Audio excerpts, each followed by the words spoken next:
Loku mai asa moa le atu pele. Tiu te foi ma foi va le ne foi ma yaso. Ai o mai a tatu japo yatu le tua. Ia la foi ia le ua mi le ana o nala. Ma le tangata na sala ia la foi ia o na manatu. Ia foi mai le ri. Mana alofa mai leo ia te ia. Ia foi lo tātou tua. Wana na te mutua wha manga loina. Le talo mo le ngā pa ia. Tātou i foma talo le tua. Le tua pa ia e. Sa o nino mātou a tenu ue o fwoi nā tunu mātou tāpua ina le nei a whiawhi. Ai la mona lawa no mātou lea tātou whale ngana. Talo ai la o fio. O fio mai e ana i logo nganga pa ia. Tau tuako ina i mātou umaro. Na ia o mātou whaiare nei tāpua inga, le awa ma ni ngā i tau ai. Fhoi atu mea o man whasitsilina o i inga e whāpau. Mātou te talo e ala o lo suafa malu Yesu Keriso lo mātou ali i ma lo mātou whaola. Mātou wole mo te talo tuai nei. Amen. O le whaitawina le tuspa ia. O le tusi whiwhilia mo le nei aso. Le nei ai whasinonga le tusi a leo leo o le nei whaiwai aso. Maua mai lea i le whengainga tuai. Le tusi a le perafeta o se whana ia. Tau ku mua mua. O le au whaitawina mai le whai uko se fulman whaa. Whangata mai le whai uko se fulman fitu. Le whana ia mtau ku mua mua. Whaitawina mai le whai uko se fulman whaa. Whangata mai le whai uko se fulman fitu. Whaafunga mai a. Whaafionga pa ia no tātou tua. O loo lata mai le aso tele o le ali. E lata mai lava. O loo matua tele vave mai lava. O le ta lili o le aso o le ali. E matua tangi a ue e le toa. E whai le aso ma aso o le tosa. O le aso o le poko ngā ma le ti ngā. O le aso o le whaatafuna ina ma le whaangau ngau ina. O le aso o le pouli uli ma le pongisā. O le aso wao ma le whaamanu manu. O le aso o le pū ma le pāpā o langa i taua. E si ai no whakolo a toa ma olo maurunga. O te whati ngā fo i tangata. Nā tō te sao wali ai pei o tangata tau aso. O wāwa la tō wanga sala atu i le lihi. E whaamaningi ina o la tō loto pei o le FF. E whai foi o la tō tino. Pei o ota ota. E whaamuni a tele mai atua e ana tātou koe tau whaamolongo o iana whiong pa ia. I atua mo tu pei a te ia lana lava vi inga. Nei, maa so ume o ni whaabau lava. Amen. Se mawhawhonga whaare nganga i tōm tau ina aile. Whai unga o ni neiwa yaso. La uma sofa malu le atua le tamā le alo ala nganga pa ia amene. Maua le matua ma le tusi na whaitawina mai le whengainga tuai. Le tusi a perfecta se whana ia tau ku mua mua whangaina whai uko se fruma fitu. O ti toi whaitawina.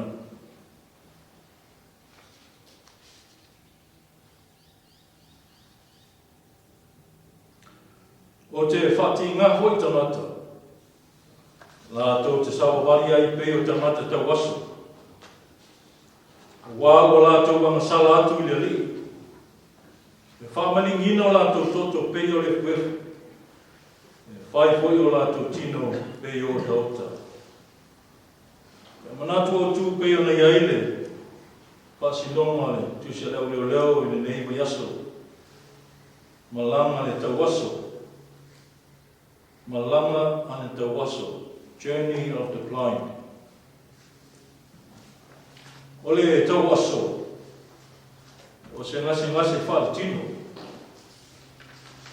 o se tasi leo o polo si sila ta waso le anga mata le mo fai na ba ai a le mo fai na ba ai mata ya e pong salan sa wali e fala no lamo e se isi le leo na mata na te ia o le tau waso foi o se na se ngase fa le mama tau waso o le anga mata fa tu tua o le ese mala malama ta ia lai de sabalinga le fa tu tua fala malama le nganga na te ia o se malama sta na tau waso le tino nei o se malama le mo fai a fai foi e mo fai e le fai mo fie o se malama fale nganga e tau waso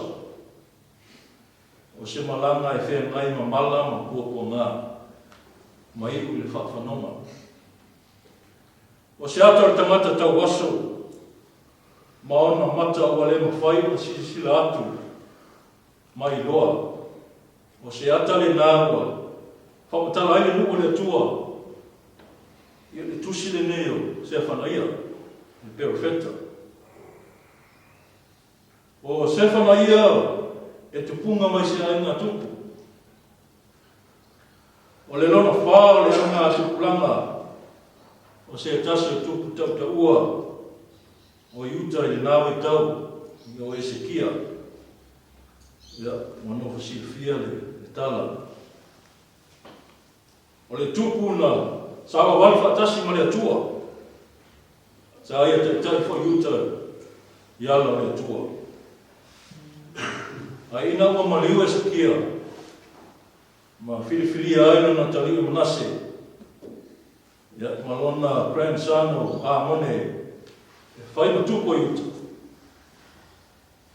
o i la ua iana to e whafu ia i tua leo langa ma li liu iuta i a tua whapau pau se whana iana a vea perfecta ti la moe ono se lau fast food ono se lau mariva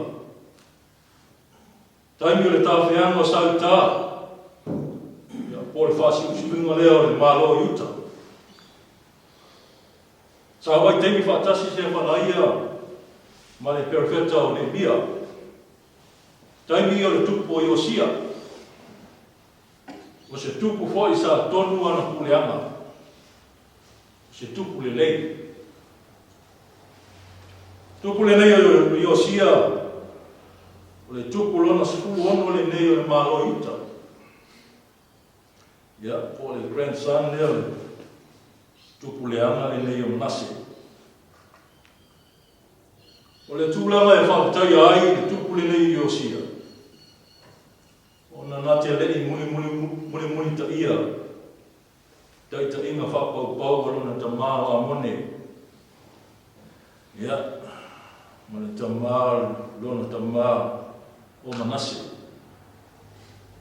ia o sila whia o le tala le nei tupu foi o Manase se tangate me tautia foi ia ana foi whainga whapau pau ia oma tala nona toi osi tau langa i ki tasi o rona tali mana tua e mosa pulu tupu o iuta o na tāwhea lea i Papolenia o whaua tia ai le malo mangase ai mani nopo ai ngā tupu na amata mai a Saulo ma Tavita o lona uinga o le taimi o Iosia o le muta anga hoi lea o le malo Iosia na ia toi la esea mai le nuko iuta mai le o langa whapau pau tafi esea mai le nuko mai fata whai tau langa ma tua ese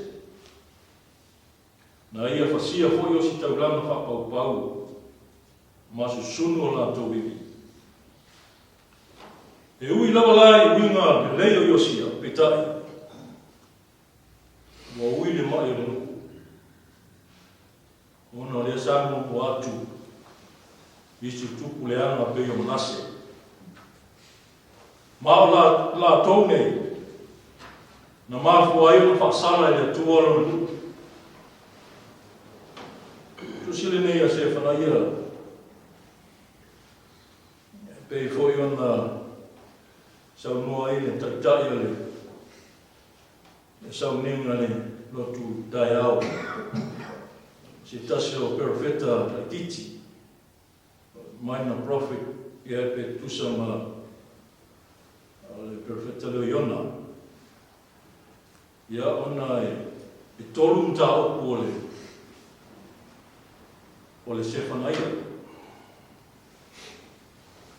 Tu whaatasi peni solo tusi mo le whiau. O le mtau kumua le se whanaia aso le alii. O le aso le whamasi nonga le alii. O le mtau prona lua o mana le ao e nuku tua oima Israel. Tau kua tolu ma le whamoe moe o le alii. Ia po mafutianga man toi whaalaina Yerusalema. Ili vaema le tusi sa whai tauina se whanaia mua. Whamtalaina aile ma onga o le aso o le ali. O le aso o le ali i ua whatatau lea i whamasinonga le ali. Ma le o mai o le toa sa le ali i le tangata. Ua whaama aina lona loto. O se ata o le whasi na matau tia tele. E masaa le toto. E matuara matasia me uma. E nuti palaina ma. Nuti liliina. O le asa o le alii. O se vaenga matau tia. Ma mawai. Ia ai pe te kusa mo le tala ia noa. Ina ua o i luma le atua le angasala ma le leanga o na tangata. Le asa ia whao ina ma iai lolo. Ma tafi e sea mai le lalolangi. Ina ua leo sitai ma le whaalongo i le tua. O le tusi o se whana ia. O se tusi pizza sili o na matau tia le ngangana. O roa whapatala ina aina mawa e o whaatafu ranga. Mai tusi umo le whengai tuai. E sili se whanaia. Ma le whapatala ina o le sauwa ao le tua. Ma le matau tia o mea whaare anga ina. Whaatusaina lea whaatafu ranga i malanga sta ngata tau waso. Whaatatau ia sautau. Ua sa wali, ai ua lei loko whea luma, a whea tua, malana sa wali.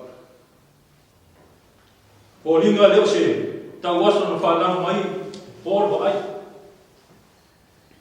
A se tau waso, na awe sea, ma sali se ina, se tulou. O le onga le nao le ata. O loo wali mai se whanaia. Pai uta, wale eni mata, se kulou. E sa wali ai uma. Le ai fwa se tangata e so soani a te ia. E wha asino po whea, e la i ai le vai, ma lea vai.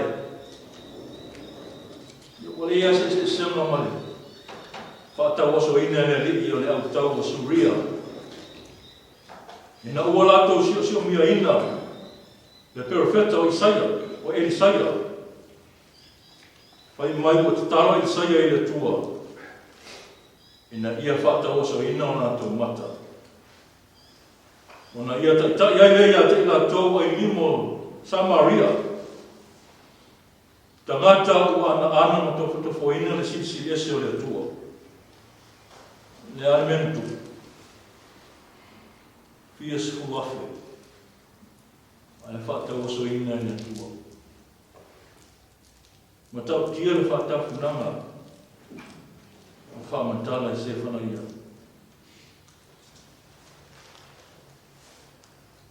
A o mai le to sa le tua. Ele aise me to le lei. A o le tofo I le tua. Malana whamasino te tau. Mai le tātou matua. O te whati ngāfo I tangata. Nā tō te sawari ai pei o tangata tau aso. A wā ua lātou anga sala atu I le. E whamari ngina o lātou toto pei o le pefu. E pai foi o lātou tino pei o tauta. O se siri whātuku manatu. Tātou te mawhawhau, loto I ai. A whai sātou sā ma le whiwhia le tua I ai uta. O ta wāla tō anga sala ma rifo tukua. O le aso si le whia ma sō manatu. Pa mata whiwhia le tua soi fuanga ma leo langa. O loo tō soi fua ma tātou o lai. Sa mole atunu pele. O loo ian te koe le tali. O foi nei wawe man tātou pa masino. Tusi le lima. Ai sila ne lava oe ian te oe. Ia po sa o ala e sa wali. E sa wadia. Po ni ala e pina mano ai le tua e soi fua me ola. Ai a whai le ai. Ia sa o e lor tala listo ina. Ia si de lor tu. A wale whaia e le whiwhia Iesu ia te oe. E onga le whatafunanga. Mai tangata pēa o mai whamasinonga le atua. Pēo loro pēa whaina whanau mai e pēa sisina. A whai pēa me ese le atua whaale anganga e sila le tangata. Le mtau tia le nā whaamasinonga le atua. E pēle le tangata I le atua. Ai le whaapele ina pe a o mai ona to sa. Pe a o mai le aso le nei. E le whaapele ina I ta ua pe a o mai ona to sa. I ai le whamoe le aso le li e pei ona I ai le matua na whai tauina. Ia ma le whai upu moni o le ta upu mua, whai upu e sifuri malwala. O lo whamtala ai le whamoe whau e tupu mai le to sa le tua. O le afi na te sunuina le ota. Na ia ta tia mai le auro le tua I lana tangata. O le puapua ngā le aso le ri. E le ina ia whano le tangata e whapapau. A le whamoe le afi asa o sauwanga. Ina ia langi e se ai le atua mea ua utia ai mata le tangata. Ua tau waso wha le nganga. Toe sila. Ma si aki lo tatou mata wha le nganga. Awa e tusa pele lei o tatou mata wha tino. Ai a pongi sāle ai wha le nganga. O nā rofa ai lea. Pe a o mai le aso le ri. O mata e pula. E tua I ai malanga manuia. O mata e teo waso. I whianga I ai malanga ma whainata. A tonu o le whatawa soina foi o mata o le tangata. Le alawa na o aile tātou wali o Iesu Keriso I le sātau. Ma ua o ngāwho I le whatawa soina whaale ngāma tangata. Lea ua tātou mo aile. Lea ua tātou sāwhanga ai I le māho o le tua. Ia manuia ono Iesu. Amen. Tātou pese atu i atua i pese se lau iwa sulmuriba. Se lau iwa sulmuriba le ingo le atua tātou pese ai.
Le atua mama nae mātou tamai whau. O le atua e te tau i airi inga. O le atua fōfōa na ia whaia le langi ma le larulangi. O le atua lawa lau o fio o le alofa fua ma le alofa motimiti wali mo lava. O lofa lava lea o lo manui ai lo atua uma. Mai lawa i mamu te tele se ia o lawa i mamu iti. Whaafitai le atua tau mai le rei whai ngā malanga alo atunuku. I le whai unga hui o le neiva i aso i le au, o tiute, o whita i tunga sa hawha ma tamata ia. Tai tere le ali i lau pui puinga malu le soi fua ma le ola o le mātou atunuku. I ui lau e le tele o le tau ma whawhita oni.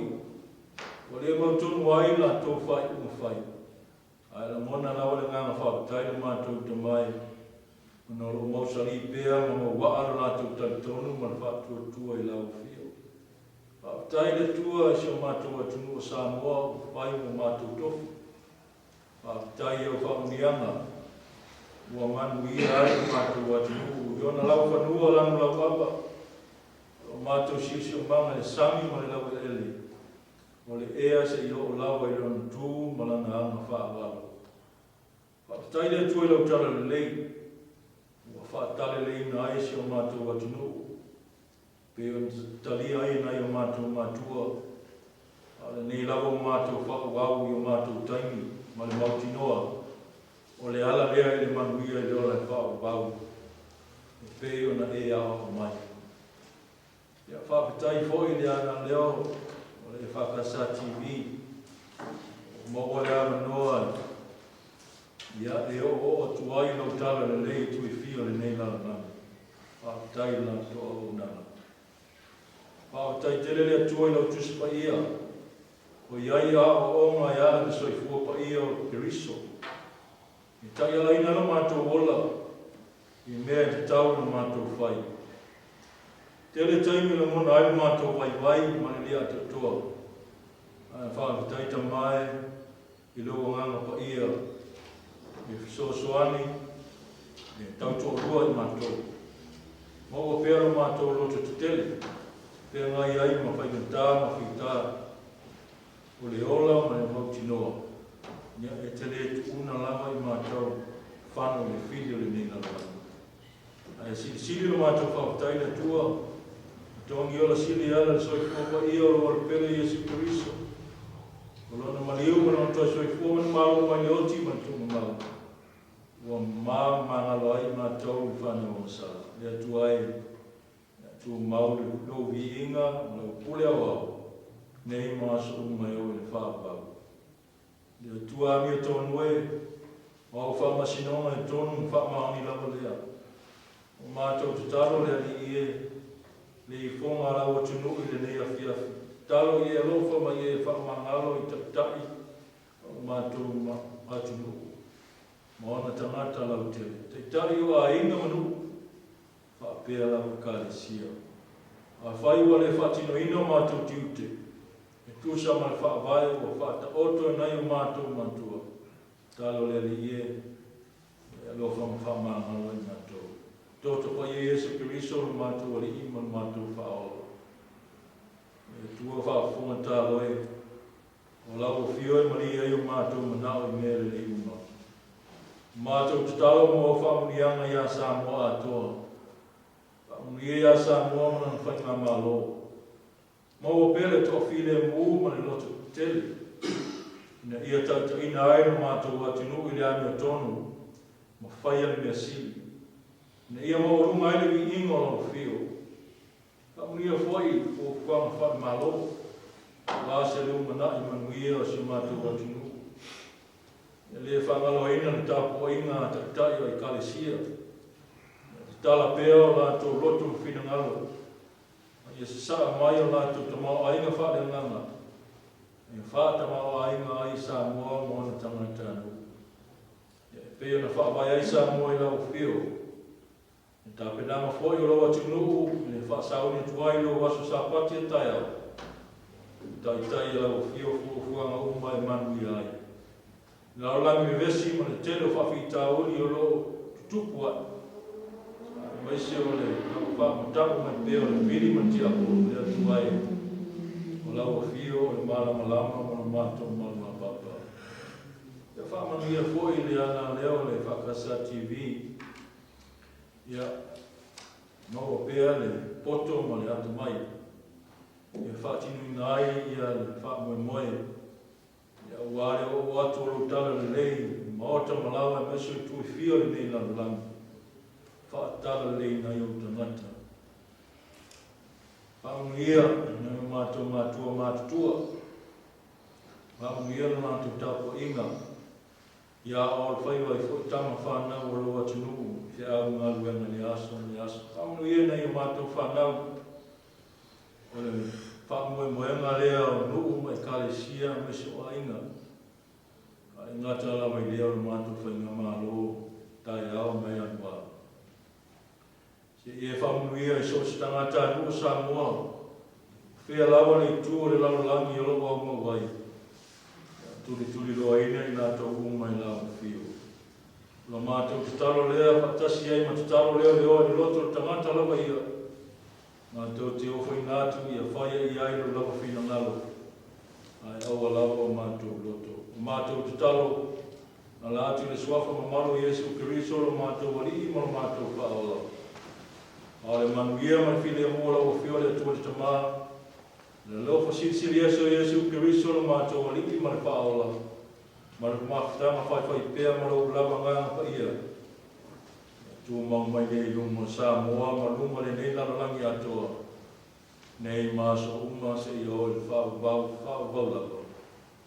Amen.